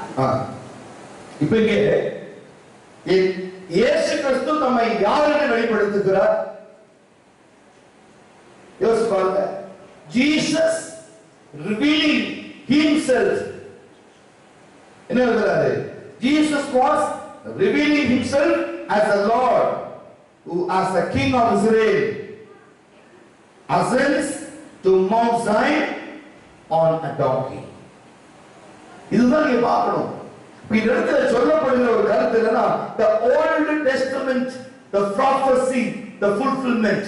அப்படின்னா கிறிஸ்துவுடைய வாழ்க்கையில அவர் எந்த ஒரு காரியத்தை செய்ய நினைத்தாலும் தீர்க்க தரிசனங்கள் நிறைவேறும்படியாய், கர்த்தத்துவம் நிறைவேறும்படியாய், அவர் கொடுத்த வாக்குத்தத்தங்கள் நிறைவேறும்படியாய். இன்னைக்கு உன்னுடைய வாழ்க்கையில, என்னுடைய வாழ்க்கையில ஒரு காரியத்தை செய்வோமானால் இந்த காரியம் உன்னையும் என்னையும் மேன்மைப்படுத்துகிற காரியம் அல்ல, கிறிஸ்துவை மேன்மைப்படுத்துகிற காரியம். ஒரு ரட்சிக்கப்பட்ட ஒரு பிள்ளை தைரியமா பேர மாத்தணும். பாஸ்டர் போய் சொன்னான், ஐயா என்னுடைய பழைய பெயரோடு நான் உலகத்தில் வாழ விருப்பம் இல்லை, என்னைக்கு ரட்சிக்கப்பட்டு ஞானஸ்தானம் எடுத்தனும் என் பேரை மாத்தணும். சொன்ன, வேண்டாம் தம்பி, பேரை மாத்த வேண்டாம், அப்படி எடுத்துட்டு போகுது. நீ மனசாட்சிக்கு பயந்து வாழ்ந்தா போதும், ஏன் பேரை மாத்துற? மனசாட்சிக்கு பயந்து வாழுன்னு சொல்லிட்டேன். இல்ல பாஸ்டர், எனக்கு பேரை வைக்கணும் பாஸ்டர். சரிப்பா, இவ்வளவு வைராக்கியம் பேர் யோசுவான்னு வைக்கிறேன் போன். உடனே கெசட்ல போட்டா ஜாஷுவான்னு பேரை மாத்திட்டான். அப்பாயின்மெண்ட் ஆர்டர் வந்திருக்கு கவர்மெண்ட்ல இருந்து, எப்போ அப்ளை பண்ணது கவர்மெண்ட்ல. சர்டிபிகேட் எடுத்து ப்ரொடியூஸ் பண்ண சர்டிபிகேட்டை, ஜாதி சர்டிபிகேட்டை கொடு, மத சர்டிபிகேட்டை கொடு, அப்பா பேரை கொடு, அம்மா பேரை கொடு. கவர்மெண்ட் ஜாப் சும்மாவா? நல்ல போஸ்ட், எடுத்தோடனே 18,000 ரூபாய் சம்பளம். டிஎன்எஸ் அது இருக்குதுன்னா ஏகப்பட்ட சலுகை, நல்லா வரும், சரியான இடம், நல்லா வரும். இந்த தம்பிக்கு வந்திருக்க அப்பா சொன்னாரு, சீக்கிரமா போய் எல்லாம் கொடுத்து சேர்ந்துரு. இவருடைய பெயர் மாற்றப்பட்டு 1 வாரம் கூட ஆகுது. எவ்வளவு பெரிய சோதனை பாருங்க. நேர ஜாஷுவாங்கிற சர்டிபிகேட் எடுத்துட்டு போய் போட்டோம், என் பேர் இதுதான், என்னுடைய மதம் கிறிஸ்தவ மதம், எங்க அப்பா அம்மையும் அப்படிதான் இருக்காங்க, நான் மட்டும் மாறி இருக்கிறேன், எல்லாம் தூக்கி போட்டான். அந்த அதிகாரி சொன்ன, மரியாதை இங்கிருந்து போயிரு, உதவாங்கிறதுக்கு முன்னாடி நாங்க வேலை கொடுத்ததே உன் ஜாதியை வச்சுதான், உன் மதத்தை வச்சுதான், உன் பேரை வச்சுதான், எல்லாத்தையும் மாத்திட்டு அவனுக்கு வேலை இருக்கு. நல்லா கவனிங்க, வேலை இல்லை, வெளியே போட்டான். போயாச்சேதான், நீ வேலை கொடுக்க அழைத்தவர் கொடுப்பார் போ அப்படின்னு சண்டை போட்டு மாட்டான். வீட்டுக்கு உள்ள வந்து தடையிட்டு போட்டுட்டு எப்படி இருக்கானுங்க இந்த உலகத்துல அப்படின்னா, அப்பா சொன்ன, ஆமாடா அவங்கெல்லாம் சரியாதான் இருக்காங்க, உனக்குதான் பைக்கில் வச்சிருக்கு. ரெண்டு பேண்ட் 2 சட்டை எடுத்துட்டு ஓடி என் கண்ணு முன்னாடி நிற்காங்க. வெளியே போய் இந்த பையன் கண்ணு முன்னால அப்படியே சர்டிபிகேட் எல்லாம் எரிச்சான். அவன் படித்த சர்டிபிகேட், மத சான்றிதழ், வாங்கின டிகிரி, அப்படியே சட்டை, துணிமணி எல்லாம் நான் வாங்கி கொடுத்தேன். 2 மட்டும் எடுத்துக்கோ, ஏன்னா இவனுடைய பையன் நிர்வாணமா சுத்துறான்னு எனக்கு கெட்ட பேர் வரும், அதுக்காக 2 துணி. ஒண்ணுதான் நினைச்சேன், ஒன்னு அவுத்து துவைச்சு போட்டா இன்னொன்னு போடுறதுக்கு வக்கு இல்லை, அதனால புரியல, 2 எடுத்துட்டு போயிருந்தேன். எவ்வளவோ சொன்ன, ஐயா அப்பா அப்படி இல்லை, நீ வெளியே போயிரு. இந்தம்மா இவன் அடி வாங்கி சாகிறதுக்கு முன்னால இவன் எப்படியா வெளியே துரத்து விட்டு, அந்த அம்மா சொன்னான், எங்கன்னா போய் பொழைச்சுக்கிட்ட, அந்த அப்படி ஒரு 1000 ரூபாய் எங்கன்னா பொழைச்சுக்க போ, அப்போ உன்னை அடிச்சே கொண்டு போடுவான், போயிரு. எல்லாம் சுட்டரிக்கப்பட்டது, துணிமணி எல்லாம் சுட்டரிக்கப்பட்டது. அந்த இடத்துல நினைச்சோம், ஆண்டவரே ஏற்றுக்கொண்டா இதுதான் நீ காண்பிக்கிற வழியா இருந்தால் இதை நான் சந்தோஷமா ஏற்றுக்கொள்கிறேன்னு சொல்லி ஒரு பிளாஸ்டிக் கவர்ல 2 துணியை போட்டுட்டு பையில எடுத்துக்கிட்டு கால் போன போக்குல நடந்தேன். கால் போக்குன பக்கம் போனேன். சென்னையில 3வது பெரிய சபையுடைய போதகர் அப்படிதான் நான் பேர் சொல்ல விரும்புகிறேன். அவருடைய சொந்த சாட்சி. என் தகப்பனால் உதைத்து அனுப்பப்பட்டேன். அவர் போகாத நாடுகள் இல்லை, அவரோடு இணைந்து கொள்ளாத ஊழியக்காரர்கள் இல்லை. சென்னையில பெரிய ஊழியத்தை செய்து கொண்டிருக்கிறார். மனுஷரால் தள்ளப்பட்ட கழுதான், ஆனா மூளைக்கு தலைக்கல்லாயிற்று. கற்றலால் ஆகும். இவங்க வாழ்க்கையில அந்த அரசாங்க உத்தியோகம் சொல்றாரு, ஒரு கவர்மெண்ட் ஜாப்ல ஒரு 18,000 ரூபாய் சம்பளத்துக்கு நான் சேர்ந்திருப்பேன்னு சொன்னா இன்னைக்கும் அரசாங்கத்துல ஒரு ஊழியனா இருந்திருப்பேன். ஆயிரக்கணக்கான ஜனங்களை கர்த்தருக்காக நான் ஆயத்தம் பண்ணி இருக்க முடியாது. இன்றைக்கு கர்த்தர் கொடுத்திருக்கிற வீடு, என் பிள்ளைகள், என் மனைவி, என்னுடைய எல்லாம் என் இயேசு எனக்கு கொடுத்த கிருபை. பல வருஷங்கள் என் தகப்பனுடைய முகத்தை நான் பார்க்கவே கூடாதுன்னு நினைச்சான்.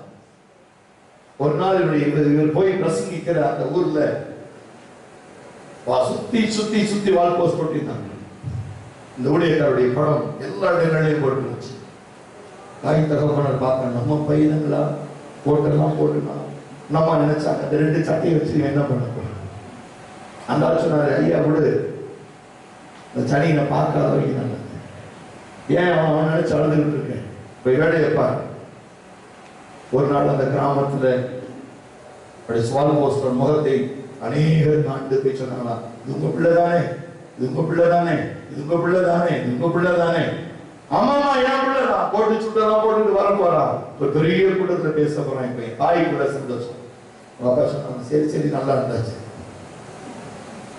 எப்படி என் பையன் புத்தி உள்ளது பொழைச்சிருக்கான். சொல்லுங்களேன், வேற வழி இல்ல. இப்ப சொன்னாரு, நான் சுட்டரித்தது அவனுடைய சர்டிபிகேட் அல்ல, உலகத்தின் மேல் பற்று, உலகத்தினுடைய ஆசவாசங்கள், உலகத்தை தேடி கிடைக்காத ஒன்றை நான் சுட்டரித்தேன். அன்னைக்கு எரிக்காம இருந்தா என் பிள்ளை ஏதோ ஒரு அரசாங்க உத்தியோகத்துல ஏதோ ஒரு கல்யாணத்தை பண்ணி ஒரு 3-4 பிள்ளைய பார்த்துட்டு கஷ்டத்துல இருந்திருப்பான். மாசம் 28ஆம் தேதி கடை வாங்க ஆரம்பிச்சிருப்பான். ஆனா இன்னைக்கு பல நாடுகளில் கர்த்தர் பிள்ளையை வைத்திருக்கிறார். அவங்க அப்பா சொன்ன சாட்சி. என் பிள்ளை அன்னைக்கு நான் அப்படி அனுபவம் இருந்திருந்தா என் பிள்ளை இவ்வளவு பெரிய ஊழியக்காரனா இருக்க மாட்டேன். நீ ஆவிக்குரிய வாழ்க்கையில உனக்கும் எனக்கும் தேவன் கற்றுக் கொடுக்கிற ஒரு காரியம் இதுதான். 21:3 சொல்லுகிறது இந்த இடத்துல, இயேசு தம்மை யார் என்று சொல்லுகிறார், இயேசு தம்மை எப்படியாய் சொல்லுகிறார். இன்னைக்கு உன்னுடைய வாழ்க்கையில இயேசுவை குறித்த உன் நம்பிக்கை என்ன? அவர் பேரில் நீ வைத்திருக்கிற பற்று என்ன? அவருக்குள் நிலைத்திருக்கிறவன் எவனும் கர்த்தரால் உயர்த்தப்படும். இப்ப இதுல பாத்தீங்கன்னா ஒவ்வொரு சம்பவத்தையும் நான் பார்க்கிறேன். இப்ப 19 வந்துடும். 21:19 மார்க் 11:13 வாசி. மார்க் 11ஆம் அதிகாரம் 13-14 வாசி. அப்பொழுது இலைகள் உள்ள ஒரு அத்தி மரத்தை தூரத்திலே கண்டு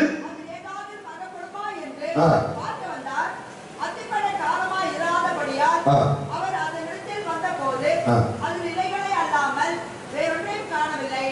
அப்பொழுது இயேசு அதை பார்த்து, இது முதல் ஒரு காலம் ஒருவனும் உணர்த்தில் தனியை புசியாதிருக்க கடவுள் என்றார். இன்னைக்கு ஒரு காரியம் சொல்றேன். அத்தி மரத்தை குறித்த உவமை எதை காண்பிக்கிறது சொன்னால் தெளிவா சொல்றேன். The cursing of the fig tree is a symbolic gesture depicting God's judgment on Israelites for rejecting the Messiah. Rejecting the Messiah. யோசிச்சு பாருங்க, மேசியாவை புறக்கணித்த யூதர்களுக்கு அந்த அத்தி மரத்தை ஊமையாய் சொல்லுகிறார். தேவனாகிய கர்த்தர் தன்னுடைய குமாரனை சொந்தமானதில் அனுப்பினார். சொந்தமானவர்களோ அவரை ஏற்றுக்கொள்ளவில்லை. யூதருக்குள்ள அவர் எதிர்பார்த்த காரியம் என்ன? இந்த யூதர்கள் என்னை ஏற்றுக்கொள்வார்கள், யூதர்கள் உலகம் முழுவதும் என் நாமத்தை பிரசித்தப்படுத்துவார்கள். ஆனா யூதர்களுக்குள்ளே மற்ற காரியங்களை எல்லாம் ஏற்றுக்கொண்டார்கள், ஆனால் கனி கொடுக்கவில்லை. இது நீங்க விளக்கமா அறியணும் அப்படின்னா மத்தேயு 3ஆம் அதிகாரம் 9ஆம் வசனத்தை வாசித்து பாருங்க. மத்தேயு 3ஆம் அதிகாரம் 9வது வசனம். ஆபிரகாம் எங்களுக்கு தகப்பன் என்று உங்களுக்குள்ளே சொல்லிக்கொண்டு நினையாதிருங்கள். என்ன சொல்றாரு? ஆபிரகாம் இவங்களுக்கு அப்பா. இயேசு யாரு சொல்லுங்க? ஆபிரகாம் எங்களுக்கு அப்பா, இயேசு யாரு சொல்லுங்க? புரியலையா? புரியலையா? நீ ஜனம் எப்படி பேசுனாங்க? ஆபிரகாம் நாம பிள்ளைகள். ஆபிரகாம் தேவன் யார் உனக்கு? தேவன் தானே. ஆபிரகாம் அப்பாங்கும் போது அப்பாவுடைய கடவுள் யார் உனக்கு? இயேசு தானே. ஆனா இயேசுவை ஏற்றுக்கொண்டார்களா? இலைகள் இருந்தது, கிளைகள் இருந்தது, என்ன இல்ல? கனி இல்ல. இயேசுவை ஏற்றுக்கொண்டு ஞானஸ்நானம் நீ எடுத்திருந்தாலும் உன்னிடத்திலே இயேசுவை நீ அறிக்கை செய்யாதவனாய் இருந்தால் ஒரு கனியற்றவன் உன்னை பட்டு போக செஞ்சிருவாரு. அப்ப நீ யாரை விசுவாசிக்கிறாய்? கிறிஸ்தவ மார்க்கம் என்றால் என்ன? பிதாவை ஏற்றுக்குவோம், ஆனா அவர் அனுப்பின குமாரனை ஏற்றுக்க மாட்டோம். இதுதானே பாருங்க. பல நேரங்களில் but I don't want to argue with anyone else. இன்னைக்கு கிறிஸ்தவ விசுவாசம் என்று சொல்லுகிற பொழுது கிறிஸ்துவை குறித்த நம்பிக்கை என்ன? உங்களுக்கு கிறிஸ்துவை குறித்த நம்பிக்கை என்ன?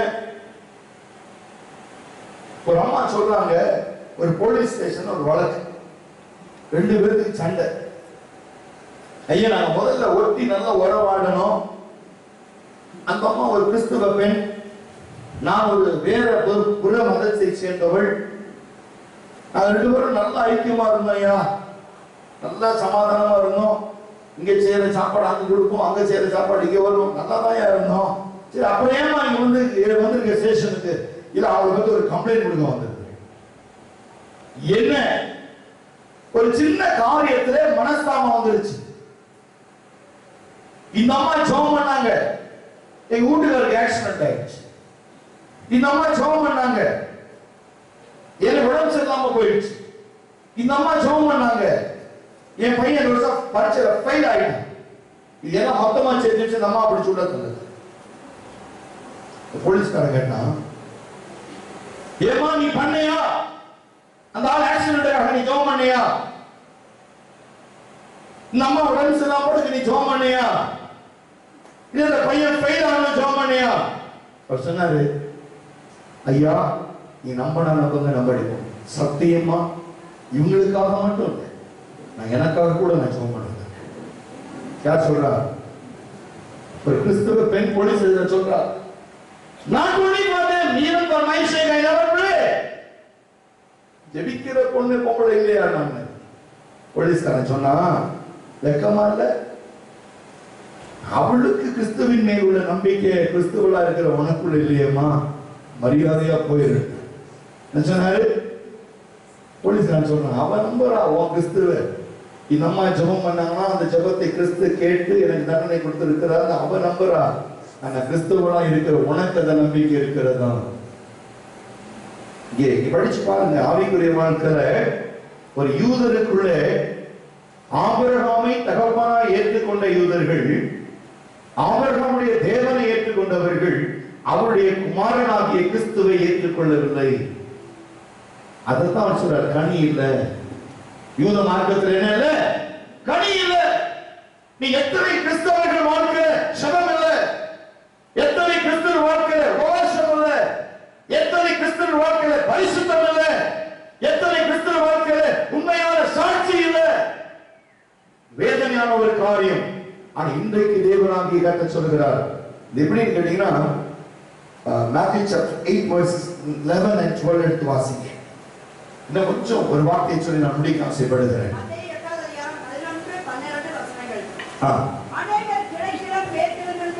அநேகர் கிழக்கிலும் மேற்கிலும் இருந்து வந்து பரலோக ராஜ்யத்தில் ஆபிரகாம் ஈசாக்கு யாக்கோபு என்பவர்களோடு இருப்பார்கள். ராஜ்யத்தின் புத்திரரோ புறமான இருளில் தள்ளப்படுவார்கள். அழுகையும் பற்கடைப்பும் உண்டாயிருக்கும் என்று சொல்லப்படும். அப்ப என்ன அர்த்தம்னா, ஒரு பெரிய சாதி வரப்போகுது. கிழக்கிலும் மேற்கிலும் இருந்து ஒரு பெரிய கூட்டம் வரப்போகுது. எங்க வர போறாங்க? படிச்சீங்களா இல்லையா? எங்க வர போறாங்க? தேவனுடைய ராஜ்யத்திற்கு வர போறாங்க. யார் வர போறா? ஒரு ஜாதிகள் வர போறாங்க. ஆனால் ராஜ்யத்தின் புத்திரரோ புறமான இருளில் தள்ளப்படுவார்கள். என்ன அர்த்தம் அதுக்கு? இந்த ராஜ்யத்தின் புத்திரர்கள் யாரு சொல்லுங்க? தங்களை ஆபிரகாமுக்கு பிள்ளைகள் என்று சொல்லிக் கொள்ளுகிறவர்கள். நாங்க இன்னைக்கு ரட்சிக்கப்பட்ட பாஸ்டர், நேற்று ரட்சிக்கப்பட்ட பாஸ்டர், நாங்க பிறக்கும் போதே ரட்சிக்கப்பட தான் பிறந்தோம். நான் ரட்சிக்கப்பட்டு 20 வருஷம் ஆச்சு, ரட்சிக்கப்பட்டு 30 வருஷம் ஆச்சு. ஆனா கேட்கிறாரு,